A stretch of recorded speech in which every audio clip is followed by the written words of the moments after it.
আপনারা ইয়াজুজ মাজুজের নাম শুনেছেন না? নূহ আলাইহিস সালামের 4 সন্তান ছিল, হাম, সাম, ইয়াফাস, কানাআন। এই ইয়াফাসের বংশধর হচ্ছে ইয়াজুজ মাজুজ। জঙ্গলি হাজার হাজার শুধু বংশ বিস্তার করে। তারা এসে লোকালয়ে মানুষের উপর আক্রমণ করে, তাদের গবাদি পশু এগুলো ছিনিয়ে নেয়, ফলমূল খেয়ে ফেলে।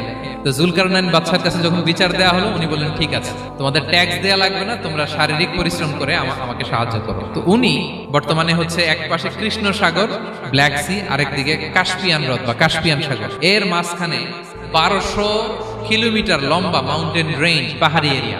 এইখানে দুই পাহাড়ের মাঝখানে ফাঁকা জায়গায় তিনি বড় বড় লোহার পাত, এরপরে তামা, সীসা গালিয়ে বিশাল একটা ওয়াল তৈরি করলেন। এখন আর ইয়াজুজ মাজুজ আসতে পারে। ওরা প্রতিদিন এটা ভাঙার চেষ্টা করে, ভাঙতে ভাঙতে আরেকটু ভাঙলেই ভেঙে যাবে। ওরা বলে আগামীকাল ভেঙে ফেলবো, ইনশাআল্লাহ বলতে ভুলে যায়। কিয়ামতের আগ দিয়ে ওদের মধ্যে এই ইনশাআল্লাহর প্রেরণা আসবে। তাদের একজন বলে উঠবে, আগামীকাল ইনশাআল্লাহ আমরা এটা ভেঙে খান খান করে দেবো, ঠিকই ভেঙে ফেলবে।